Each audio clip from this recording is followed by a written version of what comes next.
Oi, Gatamiris, desenhando só isso, a gente vai falar sobre Malibu Renasce.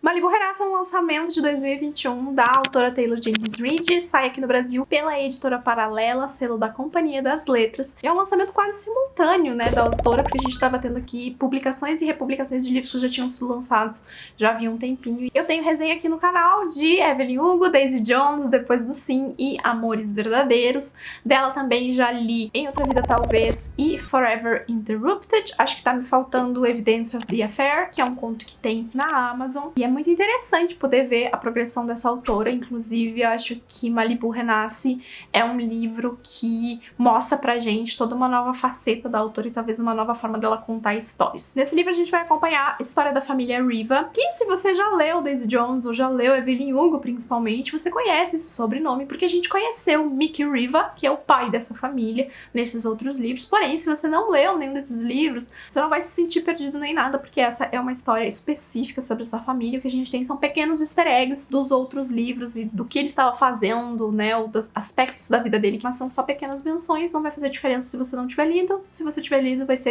aquela cerejinha no bolo. A gente tem duas linhas temporais aqui que vão indo uma de encontro com a outra. A mais atual é em 1983, que é o dia onde a família Riva, onde a Nina Riva, que é a filha mais velha dessa família, ela dá uma festa, já faz muitos anos. E como eles moram em Malibu, que é um local super badalado, cheio de gente rica e famosa, várias pessoas desse círculo, né, seja de Hollywood, ou seja do círculo da música, ou pessoas que são famosas porque são esportistas ou porque são modelos, aparecem nessa festa. E todo ano tem alguma pérola, todo ano alguma coisa acontece, todo ano tem uma fofoca. Então é tipo o grande evento pra fechar o verão em Malibu. E a família Riva é composta pela Nina, que é a irmã mais velha, o Jay, o Hud e a Kitty. Esses são os 4 filhos, então. E tem essa memória desse pai, que não foi um pai muito presente, tá? A gente começa essa história, então, no dia dessa festa, bem cedo, às 7 horas da manhã, e o livro já abre nos falando que Malibu é um lugar que pega fogo.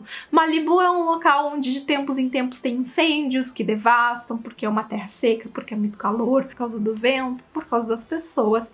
E a gente sabe que no final desse dia, então, as coisas vão pegar fogo novamente e que isso vai ter relação com essa festa. Então, nessa linha presente, a gente vai acompanhando esse dia indo de encontro com o horário da festa e a gente vai intercalando entre o ponto de vista desses 4 irmãos, sendo a Nina a personagem mais forte aqui. Ela é a que tem a presença maior dentro da história e ela também é aquela que tá dando a festa, vai ser na casa dela. A gente descobre logo no começo do livro que ela acabou de ser abandonada pelo marido, que era um tenista. O Brandon largou ela então pra ficar com uma colega tenista também, e a mídia tá em cima dela. A Nina é uma modelo profissional, mas ela também é uma surfista, e ela cresceu à sombra de ser filha do Mickey Riva, que é um mal que ocorre sobre todos eles, né? Mas também porque a carreira dela de modelo envolve, obviamente, ela mostrar o corpo dela, e isso, obviamente, vem com alguns preconceitos das pessoas, enquanto ela gostaria muito mais de ser conhecida, talvez, por surfar ou por outros atributos do que por aparecer de biquíni. Mas a gente também vai acompanhar o ponto de vista dos outros personagens. O Jake é o segundo irmão, então ele é um surfista profissional, ele acabou um relacionamento há pouco, e aí ele tá com uns outros conflitos dele. A gente vai conhecer o Hud, que é fotógrafo profissional, inclusive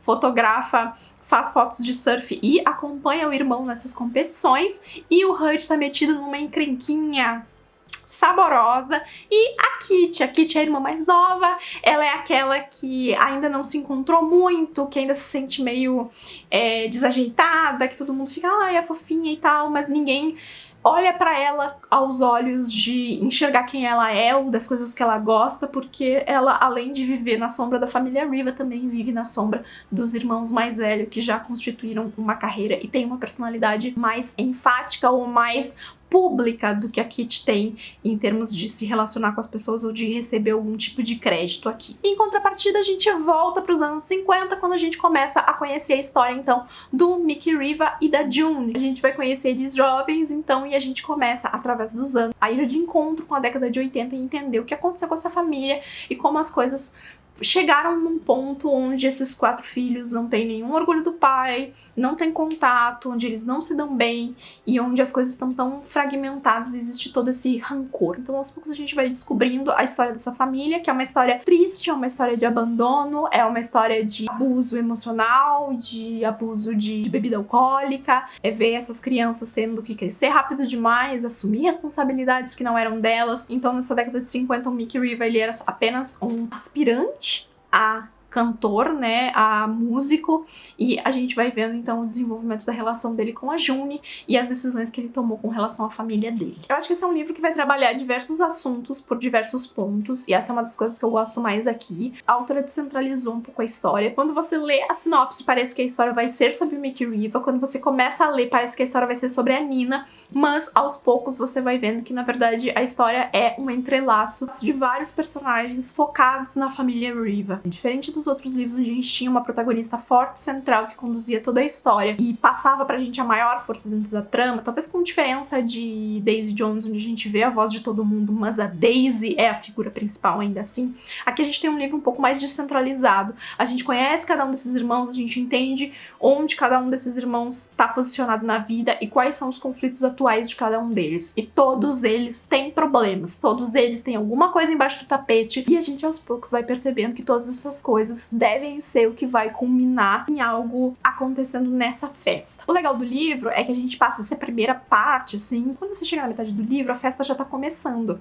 E aí a dinâmica da história, que é de intercalando, né, passado e presente, ela vai mudando também, porque a gente começa a ter pontos de vista de outras pessoas que são convidados dessa festa. E aí isso cria uma atmosfera muito maluca, porque você quer saber o que tá acontecendo com aqueles personagens, você quer ver, né, esses personagens, você quer entender o que vai culminar nesse ápice ao final dessa festa, e a autora fica intercalando capítulos entre os nossos personagens principais e pessoas aleatórias que estão nessa festa, que são aleatórias, mas não são tão aleatórias assim, porque vão ser instrumentais pra gente poder olhar por outros pontos. Algumas dessas pessoas eu acho que talvez tenha sido um pouco demais, eu talvez gostaria de ter tido mais pontos de vista dos personagens que eu já estava acompanhando, mas algumas delas são bem interessantes para você ver como as outras pessoas também estavam vivendo aquela festa, mas principalmente como elas estavam também interagindo e vendo esses irmãos interagirem. Então eu diria que o livro tem 3 momentos. A gente tem o dia até a hora da festa começar, a gente tem o passado, que vai caminhando de encontro então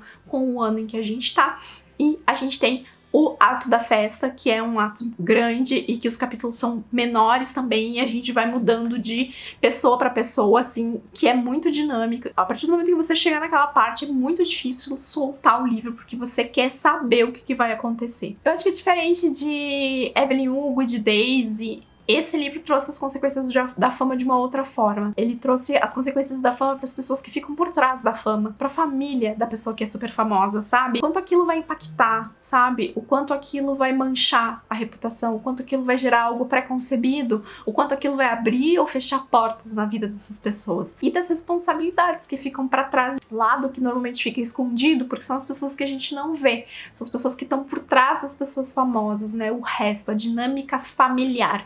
E esse é um livro essencialmente sobre a dinâmica familiar, porque até mesmo os conflitos que são de cada um deles, eles também desembocam num conflito familiar. E a gente percebe logo de cara que esses 4 irmãos são uma frente muito unida. Se criou ali uma relação que é muito interessante, e aos poucos a autora, com os flashbacks do passado, vai contando a essência de cada um desses personagens, vai posicionando cada um deles numa posição pra gente entender o que eles significam. E à sombra disso a gente tem o Mickey e a June, e a gente tentando entender o que aconteceu com eles. O Mickey Riva, se você já leu especialmente Evelyn Hugo, você já sabe um pouco mais sobre ele. Então você já vem com um pouco preconcebido sobre esse personagem. Mas se você não leu Evelyn Hugo, vai ser toda uma grande descoberta pra você, e o livro vai te contar exatamente tudo o que aconteceu sem você precisar dessas situações preconcebidas. Quando eu comecei a ler, eu fiquei muito preocupada que fosse ser um livro focado nesse personagem, que fosse ser um livro que talvez tentasse desconstruir desconstruir algumas preconcepções que a gente fez dele. Mas na verdade, o Mickey, ele é um personagem muito consciente do quanto ele não é uma pessoa confiável, ou do quanto ele fez escolhas erradas. E os diálogos que a gente tem no final, especialmente desse livro, mostram muito isso pra gente, né? Então não é um livro pra desconstruir o personagem. E eu achei isso bem interessante, porque eu tava preocupada do que o final desse livro pudesse desencadear. Eu acho que por mais que não seja necessariamente um final feliz que a gente vai ter em Malibu Renasce, se é que dá pra dizer assim, a gente tem aquele sentimento e ao mesmo tempo você sabe que as coisas, elas vão pesar nesses personagens, sabe? Independente do que aconteceu e do que foi estabelecido no final da história. Então é um livro que ele te causa uma ansiedade de você querer chegar no final, de você descobrir o que aconteceu. E talvez seja uma sensação mais próxima de Daisy Jones, por exemplo, que tinha um mistério muito maior, mas que é diferente de Evelyn, onde você quer saber a história dela, né? E aqui você quer saber a história desses personagens ao mesmo tempo que você precisa chegar no final e descobrir o que vai acontecer. Mas eu acho que é uma junção de eras da Taylor Jenkins Reid, da era pré-Evelyn Hugo, que é uma era mais sentimental, centrada, focada em problemas comuns, e dessa nova era que é focada em pessoas famosas. Eu acho que ela juntou muito bem as duas coisas aqui e trouxe uma obra um pouco mais equilibrada nesse aspecto.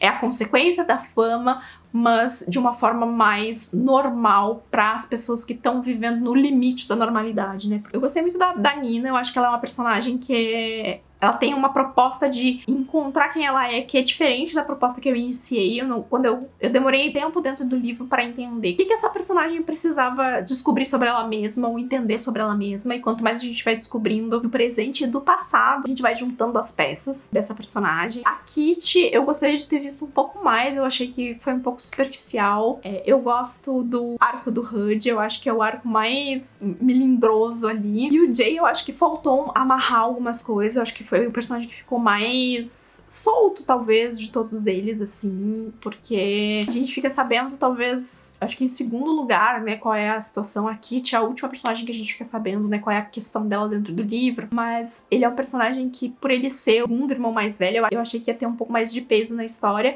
mas eu acho que ficou um pouco flutuando. Fiquei muito nervosa com a Nina, porque eu achei que ela ia fazer merda o tempo inteiro, e no final, o final dela é um final, eu achei condizente também com a personagem, porque não é um final que necessariamente ela decide. A vida dela é uma história em que ela não tem completamente as rédeas, ela tá sempre fazendo o que é preciso fazer. E ao mesmo tempo em que isso deixa uma sensação agridoce, também traz um senso de realidade, porque a gente não muda de personalidade do nada. Tem uma fala muito marcante dela que é a hora que ela se dá por conta do quanto ela tá sendo passiva na vida, que é que ela diz que ela gostaria de conseguir ser essa pessoa que passa pela vida reclamando das coisas, gritando, chorando em público, e sendo uma pessoa que expressa mais os seus sentimentos, sabe? Que tem uma voz mais ativa e menos sendo levada. Eu entendi o que ela tava querendo dizer ali. A história que a gente viu aqui é como se fosse quebrando uma barreira para uma nova etapa de história, né? Enquanto Evelyn Hugo, a gente tem uma história que é para finalizar algo, e Daisy Jones a gente quer saber a conclusão.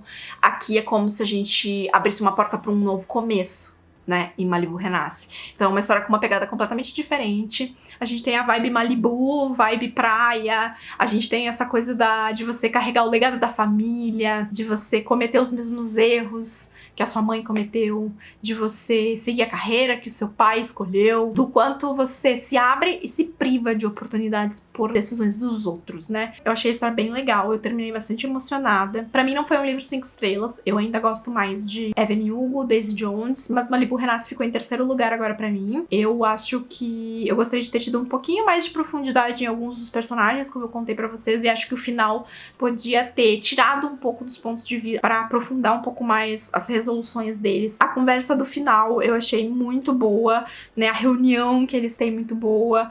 Eu acho que a autora vai soltando pequenas revelações ao longo do caminho. Normalmente, quando a gente vai pro flashback, a gente descobre alguma coisa. Isso é muito legal, porque você começa o livro livro e você diz assim, não, eu conheço essa família é isso aqui. E aí, aos poucos, você percebe, opa, peraí, não, isso aqui não é bem desse jeito. Nossa, mas isso aqui tá errado. Opa, mas olha essa revelação aqui.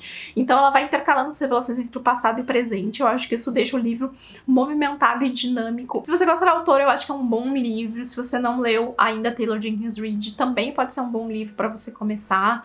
Você não precisa ter esse histórico todo, você não precisa ter lido os livros mais recentes da autora também, então pode ir tranquilo. Eu gosto muito da escrita dessa autora, eu sempre me comovo com as histórias dela, eu acho que ela sempre traz personagens que são muito humanos, porque são personagens falhos, e eu acho que esse é um dos grandes méritos da Taylor Jenkins Reid, de nos trazer personagens reais, personagens que cometem erros, que fazem coisas questionáveis. Aqui a gente tem uma balança um pouco diferente disso, eu acho que eles se completam muito bem por causa da relação que existe entre eles, desse amor de irmãos que eles têm. Então é muito legal você ver essa construção e perceber as pequenas rachaduras que existem nessas relações. Eu gostei bastante do livro, então vou deixar essa recomendação pra você. O link de compra tá aqui embaixo, caso você se interesse e ainda não tenha adquirido. No dia que esse vídeo tá saindo, o livro ainda está em pré-venda, então ainda dá tempo de adquirir pra receber quentinho aí, perto do lançamento, tá bom? Me conta aqui embaixo nos comentários se você já é um leitor da Taylor Jenkins Reid, se está com expectativas pra esse livro, qual é o seu favorito até agora.